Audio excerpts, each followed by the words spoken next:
Shalom dan selamat pagi teman-teman yang saya kasihi dalam nama Tuhan kita Yesus Kristus. Bertemu lagi kita pada minggu ini secara khusus di dalam ibadah minggu. Dimanapun kalian berada, bersama dengan keluarga, bersama dengan kelompok-kelompok kecil. Saya berharap kalian menikmati sukacita yang besar dari Tuhan. Nah, mengimbas kembali apa yang terjadi dalam sepanjang minggu ini, kita melihat bahwa bencana COVID-19 ini semakin lama semakin mengganas. Namun demikian, tetap memiliki sukacita karena kita mengetahui di balik bencana ini ada Tuhan yang sedang mengontrol segala sesuatu. Amin. Baik teman-teman, menjelang Paskah. Sebenarnya kita menyambut Paskah tidak lama lagi. Saya teringat bahwa Paskah ini merupakan sesuatu yang sangat berarti bagi kita. Dan ini membawa kita kepada beberapa memori ataupun ingatan yang dinyatakan sendiri di dalam Alkitab. Kita mengingat bagaimana Abraham mempersembahkan Ishak atas perintah Tuhan. Ketika Abraham mulai menaati perintah dari Allah, dia membawa Ishak untuk dikorbankan. Ternyata Allah sudah menyediakan domba. Demikian juga saat jamuan Paskah yang terakhir ketika Tuhan Yesus berada di muka bumi. Ternyata yang dimaksudkan dengan anak domba Paskah itu sendiri adalah Yesus sendiri. Nah, ada dua pengertian di sini. Yang pertama, yang melibatkan Abraham, Allah sendiri yang menyediakan domba. Demikian juga semasa jamuan Paskah terakhir, Allah sendiri telah menyediakan Yesus Kristus sebagai persembahan untuk dunia, untuk saudara-saudara, teman-teman, juga untuk saya. Saya percaya bahwa di dalam keadaan ataupun di dalam suasana yang sedang kita alami saat ini, kita tertanya-tanya, di manakah Allah? Adakah Allah sedang bekerja di balik segala bencana ini? Nah, teman-teman, mari kita imani ini. Tidak kira apapun yang terjadi, Allah tetap ada. Dia yang memegang kendali dan dia tidak pernah lepas tangan daripada apa yang sedang terjadi di muka bumi ini.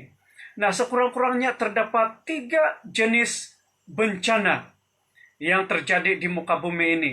Bencana yang pertama adalah bencana global, di mana bencana ini dirasai oleh segenap manusia yang ada di dunia ini. Ini terjadi secara massa, secara besar-besaran. Sebagaimana yang sedang terjadi saat ini merupakan bencana global. Nah, yang kedua adalah bencana lokal. Bencana di mana hanya terjadi di tempat-tempat tertentu, terjadi di tempat-tempat yang tidak melibatkan seluruh dunia. Dan biasanya ini melibatkan bencana-bencana alam seperti gempa bumi dan sebagainya. Ini terjadi secara lokal. Nah, bencana yang ketiga adalah bencana pribadi. Seringkali manusia mengalami bencana jenis yang ketiga ini. Bencana yang ketiga ini barangkali disebabkan oleh faktor-faktor yang alamiah. Barangkali juga disebabkan oleh faktor kecuaian sendiri. Barangkali juga karena disebabkan oleh keizinan Tuhan dengan maksud tertentu, dan pastilah maksud Tuhan itu adalah yang terbaik. Nah, teman-teman, saya tetap percaya apa yang sedang terjadi saat ini yang merangkumkan ketiga-tiga jenis bencana, yaitu bencana global, lokal, dan pribadi, ini semua saling terkait, saling mempengaruhi, dan karena itu kita sebagai anak-anak Tuhan saat ini tetap berpikir dan juga tetap kita mengimani di dalam segala sesuatu, baik bencana global, bencana secara lokal, bencana secara pribadi. Ini merupakan rencana Allah. Allah mengizinkan segala sesuatu terjadi supaya ada hal-hal yang baik yang diberikan, disiapkan untuk anak-anak Tuhan. Pada pagi ini, saya senang untuk mengajak kita bersama-sama belajar firman Tuhan, yaitu Allah menyediakan, Jehovah Jireh, Allah yang melihat. Tetapi dia bukan sekadar melihat, dia mengetahui dan dia juga bertindak di dalam keadaan-keadaan yang dialami oleh manusia, keadaan-keadaan yang dialami oleh kita. Dia melihat, dia mengerti, lalu dia juga bertindak. Pasti kalau Allah yang bertindak, dia melihat orang-orang pilihannya, orang-orang yang dikasihinya, orang-orang yang mengasihi dia. Karena itu, maksud Tuhan itu adalah untuk mendatangkan kebaikan. Di tengah-tengah bencana yang sedang terjadi saat ini, biarlah firman Tuhan ini menjadi santapan rohani kita yang menguatkan kita, yang menghibur, yang memberi kita suatu kesegaran yang baru untuk terus percaya dan mengikuti Tuhan. Semakin dihimpit, maka kita semakin gesit untuk melayani Tuhan, semakin bijaksana, semakin ampuh secara iman. Saya percaya bahwa kita semua sedang tertanya-tanya, adakah Allah tetap bekerja saat ini di balik segala bencana yang sedang kita alami? Ya, itu sudah pasti, teman-teman. Percayalah bahwa dia ada, tidak jauh, dia tetap ada dekat dengan kita. Dia ada di dalam hati kita. Karena itu dia disebut Immanuel, Allah yang beserta kita. Mari kita baca bersama di dalam 1 Raja-Raja pasal 17 ayat 1 hingga 9. Nah, 1 Raja-Raja pasal 17 ayat 1 hingga 9.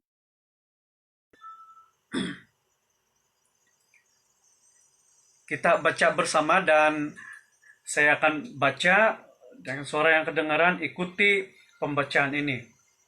1 Raja-Raja pasal 17 ayat 1 hingga 9. Lalu berkatalah Elia orang Tisbe dari Tisbe Gilead kepada Ahab, demi Tuhan yang hidup, Allah Israel yang kulayani, sesungguhnya tidak akan ada embun atau hujan pada tahun-tahun ini, kecuali kalau kukatakan. Kemudian datanglah firman Tuhan kepadanya, pergilah dari sini, berjalanlah ke timur, dan bersembunyilah di tepi sungai Kerit, di sebelah timur sungai Yordan.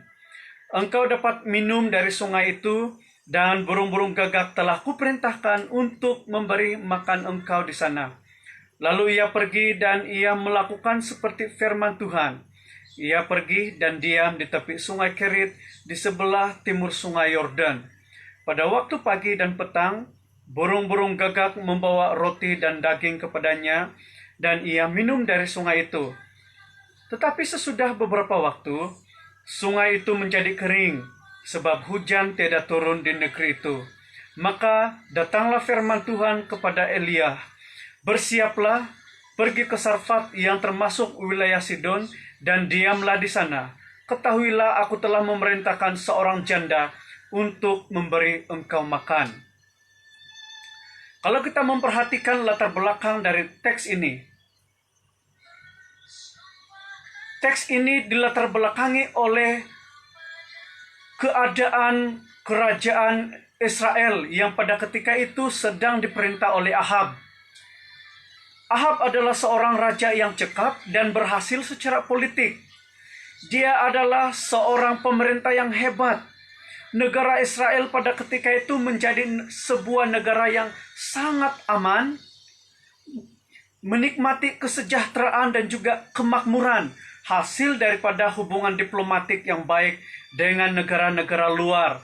Terutama kalau kita perhatikan setelah perkawinannya dengan Isabel, yaitu anak Raja orang Sidon, kerajaan Israel mengalami keamanan, kesejahteraan, dan kemakmuran. Dan kalau kita perhatikan, ini merupakan suatu keadaan yang kondusif yang memungkinkan terjadinya pembangunan-pembangunan, yang memungkinkan adanya perasaan selamat, perasaan selesah di kalangan rakyat. Tapi sayang, yang dilaporkan oleh kitab raja-raja ini adalah sebaliknya. Hanya menyentuh sedikit tentang keberhasilan Ahab, keberhasilan kerajaan Israel. Yang ditonjolkan adalah kecuaian dan juga kelalaian Raja Ahab dari segi ataupun dalam bidang keagamaan. Ternyata Raja Ahab ini di sebalik kecekapannya, dia adalah seorang yang tunduk kepada keinginan istri. Istrinya Isabel adalah seorang penyembah berhala tegar. Dan karena itu Raja Ahab kompromi. Bahkan dia sendiri juga menyediakan ataupun membina kuil-kuil untuk Baal. Bahkan dia juga telah membina patung Aserah, menempatkan patung Aserah di dalam kuilnya. Dan secara langsung atau tidak langsung, Raja Ahab dan permaisurinya telah menjadi ikutan ataupun telah menjadi orang-orang yang mempengaruhi rakyatnya untuk turut serta di dalam penyembahan berhala. Dan inilah yang dinyatakan ataupun dilaporkan di dalam kitab raja-raja ini. Seorang raja yang berjaya di mata dunia, tetapi secara rohani gagal. Bukan saja secara pribadi, tetapi juga telah membawa seisi keluarganya dan bahkan membawa bangsanya, membawa seluruh rakyat jatuh ke dalam penyembahan berhala. Nah, kalau kita perhatikan lagi di dalam teks ini, ada satu watak atau tokoh yang ditonjolkan. Kita percaya bahwa tujuan Tuhan untuk menyatakan ataupun memasukkan cerita ini di dalam kitab Raja-Raja adalah untuk memberikan pengajaran, juga pengalaman kepada kita melalui pembacaan, melalui pembelajaran, supaya kita mampu untuk belajar dari apa yang terjadi kepada bangsa Israel ketika pemerintah mulai bertindak membelakangi penyembahan yang benar atau ibadah yang sejati kepada Yahweh atau kepada Allah. Elia diangkat, dipanggil oleh Tuhan untuk berada di tengah-tengah kekacauan atau kerosakan ibadah di dalam bangsa Israel. Elia adalah hamba Tuhan atau nabi yang dipanggil dan diutus khas untuk mempertahankan ibadah kepada Allah. Kalau kita perhatikan Elia saat dia menggalas dan melaksanakan perintah ataupun amanat dari Tuhan, dia harus berhadapan dengan Raja Ahab dan dia juga harus berhadapan dengan Isabel, yaitu pemuja berhala yang tegar. Walau bagaimanapun, ini yang harus kita contohi. Sekalipun Elia terpaksa berhadapan dengan pemerintah, berhadapan dengan raja yang boleh saja mengancam nyawanya, mengancam keselamatannya, tetapi Elia tidak terpengaruh dengan kekuasaan Ahab, juga tidak terpengaruh dengan keadaan aman, sejahtera, kemakmuran, dan kemajuan negara Israel. Elia tidak terpengaruh.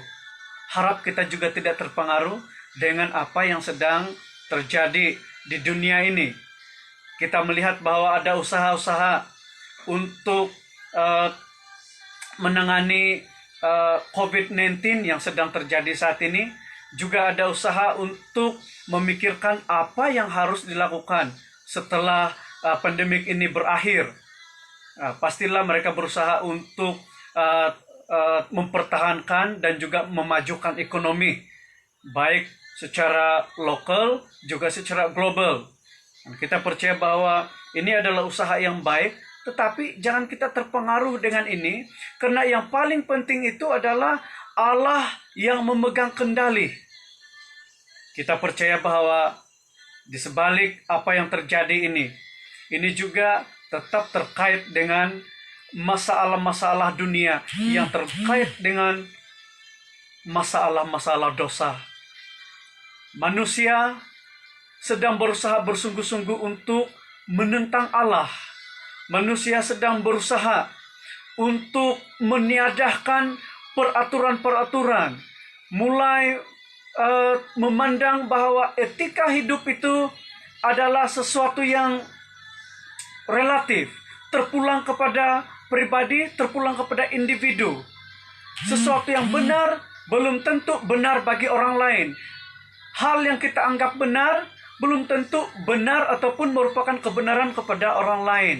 Tetapi bagi kita percaya bahwa kebenaran itu adalah kebenaran Allah, dan satu-satunya pemilik tunggal kebenaran itu adalah Allah sendiri. Allah kita adalah Allah yang benar, dan kita percaya bahwa segala sesuatu yang terjadi itu pun merupakan satu cara Tuhan untuk mengungkapkan kebenaran yang ada padanya. Kita kembali lagi, Elia lebih peduli kepada kehidupan rohani bangsa Israel yang semakin merosot. Nah, yang mana salah satu daripada punca tersebut adalah akibat perbuatan pemerintah, yaitu Raja Ahab dan permaisurinya Isabel.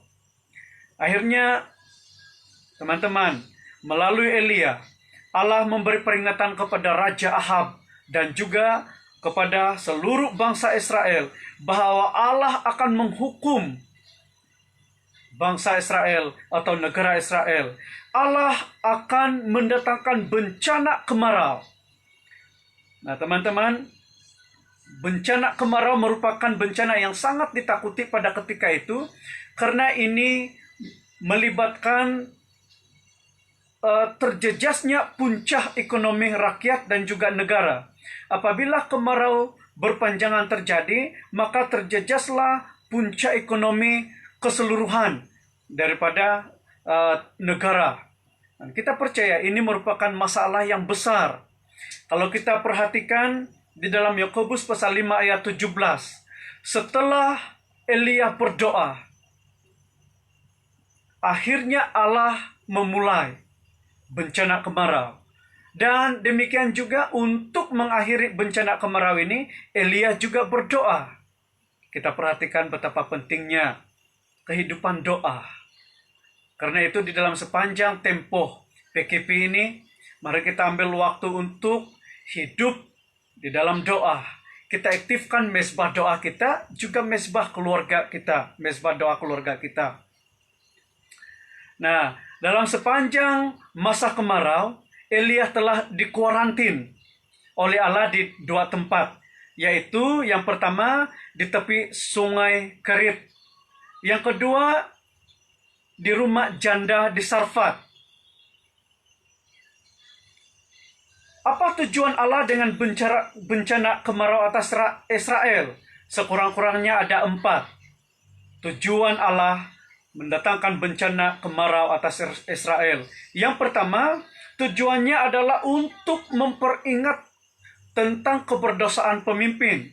Bahwa pemimpin-pemimpin yang diketuai oleh Raja Ahab juga permaisurinya telah melakukan dosa yang besar, menjadi batu sandungan yang menyebabkan rakyat atau seluruh negara berdosa kepada Tuhan.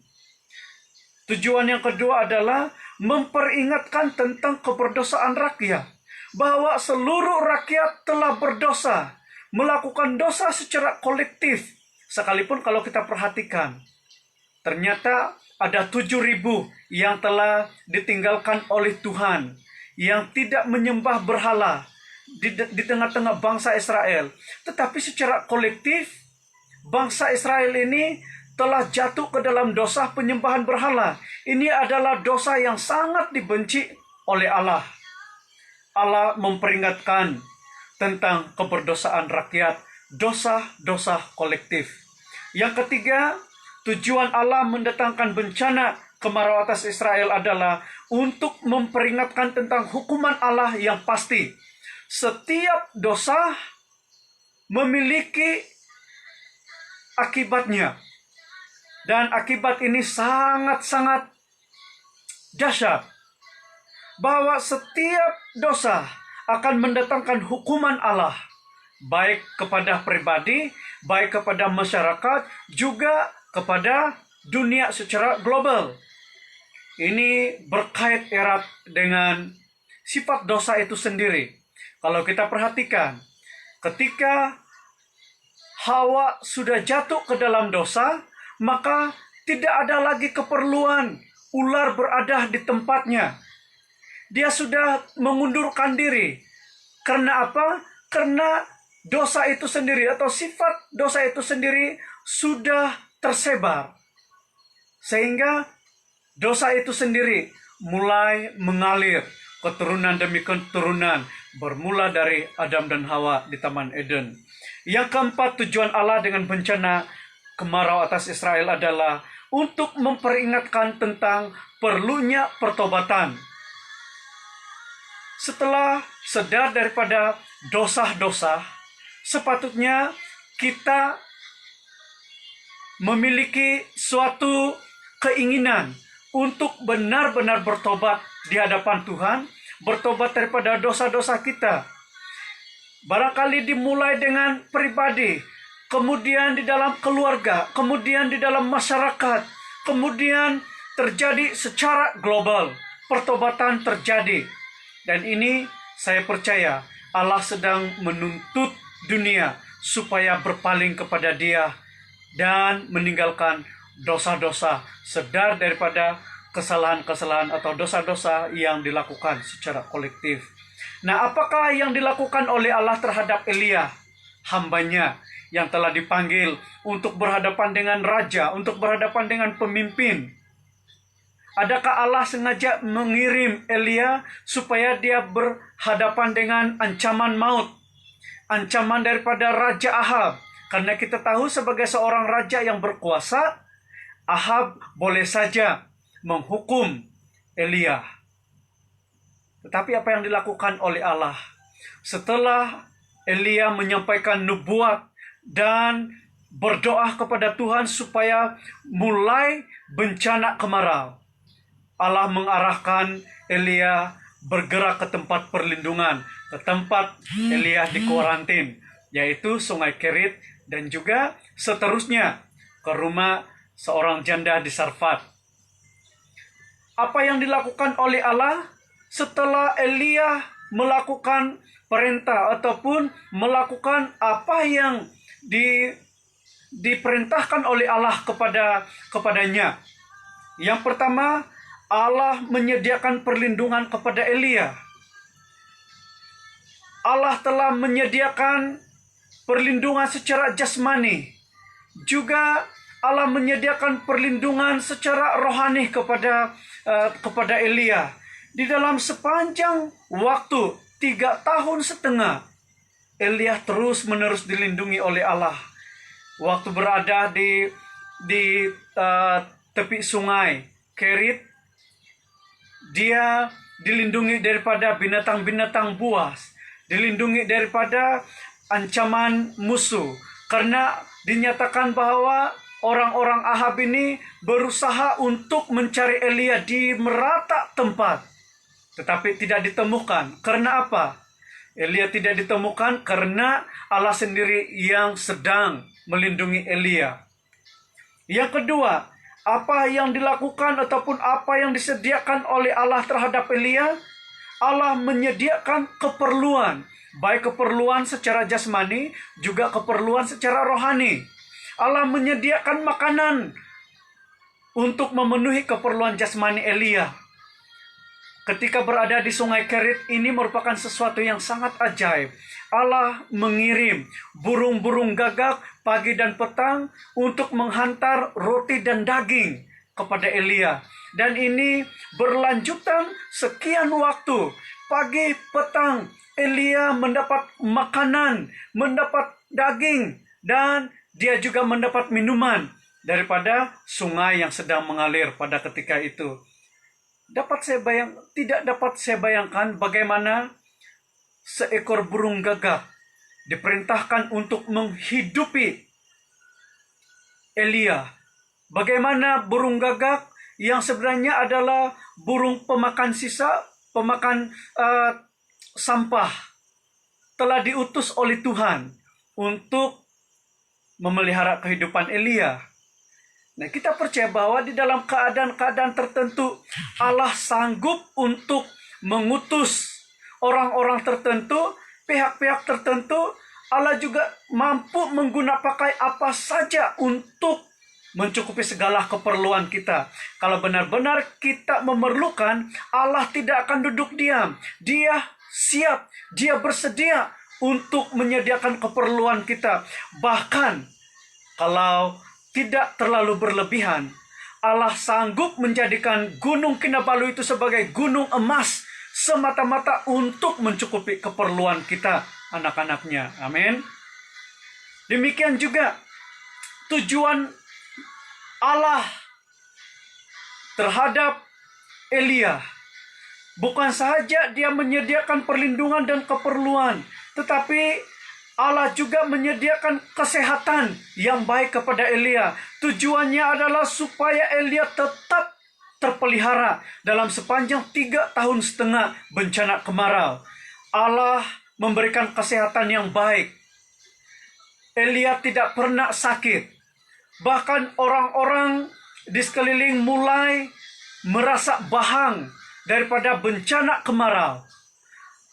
Janda di Sarfat, anaknya yang satu-satunya telah meninggal. Dan kita tidak tahu apa sebenarnya yang menyebabkan anak ini meninggal. Tetapi yang pasti karena masalah kesehatan. Sedangkan Elia sendiri tetap terpelihara. Bahkan bukan saja terpelihara kesehatannya, Allah juga memakai Elia untuk menghidupkan, membangkitkan anak janda di Sarfat ini. Ketika janda di Sarfat ini mulai mengeluh, menyatakan bahwa adakah Elia ini telah diutus semata-mata untuk mendatangkan kesusahan kepadanya, sehingga menyebabkan anaknya yang tunggal meninggal. Ternyata hal ini memang diizinkan oleh Tuhan untuk menegaskan lagi perlindungan Allah. Allah menyediakan kesehatan yang baik supaya dengan kesehatan ini Elia mampu untuk melaksanakan perintah Tuhan atau maksud Tuhan dengan menghidupkan orang yang sudah mati. Dengan kesehatan yang ada padanya, dia mampu melayani Tuhan, dia mampu melayani sesama. Karena itu teman-teman, kalau kita masih hidup hari ini, kita memiliki kesehatan yang baik, bekerjalah untuk Tuhan dengan sungguh-sungguh. Tetapi bekerjalah juga dengan sungguh-sungguh untuk diri kita, untuk keluarga kita, untuk community kita. Menjadi orang yang benar-benar melayani Tuhan, memuliakan Tuhan, bagi kemuliaan Allah sahaja. Teman-teman, bencana yang sedang terjadi secara global saat ini sepatutnya tidak membuat kita takut, panik, atau risau. Walaupun dalam keadaan yang sukar, Allah tidak akan pernah melupakan kita. Sebagaimana Elia tampil sebagai utusan Allah di dunia yang sudah rusak karena praktik penyembahan berhala. Demikian juga kita saat ini perlu tetap tenang dan memainkan peranan kita sebagai anak-anak Tuhan dan anggota tubuh Kristus yang bertanggung jawab. Jangan khawatir, jangan gentar. Allah pasti menyediakan perlindungan. Allah pasti menyediakan keperluan. Allah pasti menyediakan kesehatan untuk kita. Amin, teman-teman. Hadapilah bencana ini dengan berani. Hadapilah bencana ini dengan tabah. Ingat, di sebalik awan yang gelap, ada matahari yang bersinar cemerlang. Di sebalik bencana ini, Allah penguasa segalanya tetap memegang kendali hidup ini. Percayalah, Allah kita adalah Allah yang menyediakan. Allah yang disebut, yang kita kenal, Jehovah Jireh, Allah yang melihat, Allah yang menyediakan, Allah yang bertindak di dalam hidup kita. Amin. Terima kasih teman-teman. Kiranya firman Tuhan ini terus menguatkan kita. Allah yang kita sembah adalah Allah yang menyediakan. Mari kita berdoa. Bapa yang baik, kami bersyukur untuk kesempatan ini. Mengingat bahwa Engkau tetap ada di sebalik segala keadaan yang kami hadapi. Saat ini ada banyak hal yang barangkali menjadi pergumulan kami semua. Di sebalik bencana COVID-19 yang sedang terjadi, ada bencana-bencana yang barangkali terjadi secara pribadi, juga terjadi di dalam masyarakat kami. Karena itu Tuhan, kami mohon supaya kami tetap dikuatkan oleh Tuhan. Karena mengingat bahwa Allah yang kami sembah adalah Allah yang menyediakan perlindungan, menyediakan keperluan, menyediakan kesehatan yang baik untuk kami. Demikian ya Tuhan, biarlah kami menyongsong hari-hari yang mendatang ini dengan penuh keberanian dan kekuatan. Biarlah hikmat dan berkat-Mu melindungi kami sepanjang waktu. Kami berdoa bagi teman-teman yang terlibat secara langsung dalam menangani wabah ini. Teman-teman kami yang berada di barisan hadapan, Engkau melindungi mereka dengan sempurna ya Tuhan. Engkau memberikan kekuatan, ketabahan, bahkan Engkau memberikan sukacita kepada mereka. Demikian juga dengan kami sebagai anak-anak-Mu. Tuhan, biarlah kami menjadi anak-anak Tuhan yang sentiasa patuh kepada perintah Tuhan, tetapi juga patuh kepada perintah kerajaan, supaya kami menjadi teladan, menjadi berkat bagi orang-orang di sekeliling kami. Terima kasih Bapa di sorga, berkat-Mu terus-menerus menyertai kami hari ini sampai selama-lamanya. Di dalam nama Tuhan Yesus, kita sama-sama katakan amin. Terima kasih, Tuhan memberkati. Bertemu lagi pada minggu hadapan.